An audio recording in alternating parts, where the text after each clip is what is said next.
ದಕ್ಷಿಣ ಭಾರತದ ಪ್ರಮುಖ ಹುಣಸೆ ಹಣ್ಣು ಮಾರುಕಟ್ಟೆಗೆಂದೇ ಖ್ಯಾತಿ ಪಡೆದಿರುವ ಚಿಕ್ಕಬಳ್ಳಾಪುರ ಜಿಲ್ಲೆಯ ಚಿಂತಾಮಣಿ ಎಪಿಎಂಸಿ ಮಾರುಕಟ್ಟೆಯಲ್ಲಿ ಈ ಬಾರಿ ಹುಣಸೆ ಹಣ್ಣಿನ ವ್ಯಾಪಾರ ಮಂದಗತಿಯಲ್ಲಿ ಸಾಗ್ತಾ ಇದೆ. ತೀವ್ರ ಬಿಸಿಲಿನ ಶಾಖದಿಂದ ಹುಣಸೆ ಹಣ್ಣಿನ ಬಣ್ಣವೇ ಬದಲಾಗಿದ್ದು ಗುಣಮಟ್ಟಕ್ಕೂ ಪರಿಣಾಮ ಬಿದ್ದಿದೆ ಎಂದು ವ್ಯಾಪಾರಿಗಳು ಹೇಳ್ತಿದ್ದಾರೆ. ಇದರಿಂದ ಕ್ವಿಂಟಾಲ್ಗೆ 3,500 ಸಾವಿರದಿಂದ 6,500 ಸಾವಿರದವರೆಗೆ ಇದ್ದ ಬೆಲೆ ಇಳಿಕೆಯಾಗಿದೆ. ರೈತರು ನಷ್ಟ ಅನುಭವಿಸುತ್ತಿದ್ದಾರೆ ಅಂತ ಹೇಳಲಾಗ್ತಾ ಇದೆ. ಕೇರಳ, ತಮಿಳುನಾಡು, ಆಂಧ್ರ ಹಾಗೂ ಮಹಾರಾಷ್ಟ್ರದಿಂದ ದೊಡ್ಡ ಮಟ್ಟದ ಖರೀದಿದಾರರು ಆಗಮಿಸುತ್ತಿದ್ರು. ಈ ಬಾರಿ ಬಿಸಿಲಿನ ಪರಿಣಾಮದಿಂದ ಮಾರುಕಟ್ಟೆ ನಿರೀಕ್ಷಿತ ಚೇತರಿಕೆ ಕಾಣಲಿಲ್ಲ.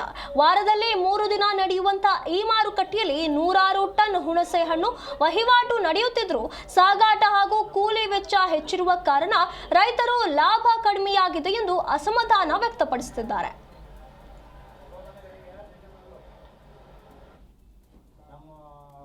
ಚಿಂತಾಮಣಿ ಕೃಷಿ ಉತ್ಪನ್ನ ಮಾರುಕಟ್ಟೆಗೆ ಪ್ರತಿ ವರ್ಷ ವಾರಕ್ಕೆ 2 ಸಂತೆ ನಡೆಯುತ್ತೆ.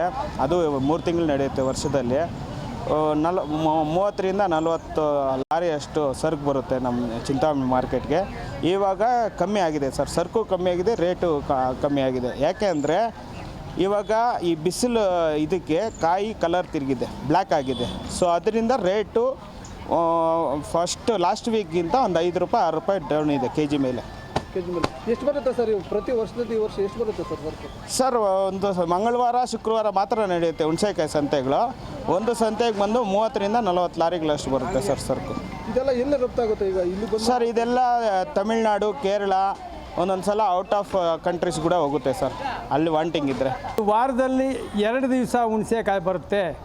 ನಮ್ಮ ಚಿಕ್ಕಬಳ್ಳಾಪುರ ಜಿಲ್ಲೆ ಮತ್ತು ಕೋಲಾರ 2 ಜಿಲ್ಲೆಗಳಿಗೆ ಒಂದು ದೊಡ್ಡ ಮಾರ್ಕೆಟ್ ಅಂತ ಹೆಸರಾಗಿದೆ. ಅದರಿಂದ ಈ ಹುಣಸೆಕಾಯಿ ಈ ಸಾರಿ ಬೆಳೆ ಸ್ವಲ್ಪ ಕಮ್ಮಿ ಇದೆ. ಅದರಿಂದ ಇದಕ್ಕೆ 1 ತಿಂಗಳು ಮುಂಚೆ ರೇಟ್ಗಳು ಸ್ವಲ್ಪ ಚೆನ್ನಾಗಿತ್ತು. ಈಗೆಲ್ಲ 4-5 ರೂಪಾಯಿ ಸ್ವಲ್ಪ ಕಮ್ಮಿ ಆಗಿದೆ. ಕಾರಣ ಏನು ಅಂದರೆ ಅದರ ಕಲ್ಲರ್ ಕೂಡ ಸ್ವಲ್ಪ ಶೇಡ್ ಆಗ್ತಾ ಬರ್ತಾಯಿದೆ. ಅದರಿಂದ ಸ್ವಲ್ಪ ರೇಟ್ 4-5 ರೂಪಾಯಿ ಕಮ್ಮಿ ಇದೆ. ಇದಕ್ಕೆ ಮುಂಚೆ ಜಾಸ್ತಿ ಇತ್ತು. ಟೋಟಲಾಗಿ ಲೆಕ್ಕ ಹಾಕ್ಕೋಬೇಕು ಅಂದರೆ ಈ ವರ್ಷದಲ್ಲಿ ರೇಟ್ ಚೆನ್ನಾಗಿತ್ತು. ಎಲ್ಲ ಬೆಳೆದಂಥ ನಮ್ಮ ರೈತರಿಗೆ ಒಳ್ಳೆ ಬೆಲೆನೂ ಸಿಕ್ಕಿದೆ. ರೈತರ ಒಂದು ಕಷ್ಟ ಏನು ಅಂದರೆ ಕೂಲಿ ಆಳುಗಳಿಗೆ ಸಾಕಷ್ಟು ಖರ್ಚು ಮಾಡ್ಕೋತಾ ಇದ್ದಾರೆ.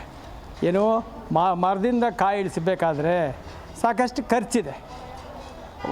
1 ಕ್ವಿಂಟಾಲ್ಗೆ ಸುಮಾರು ಅವ್ರು ಹೇಳುವ ಪ್ರಕಾರ 1,000 ರಿಂದ 1,200 ರೂಪಾಯಿ ಖರ್ಚು ಬರ್ತಾಯಿದೆ. ವಾರದಲ್ಲಿ 2 ದಿವಸ ಹುಣಸೆಕಾಯಿ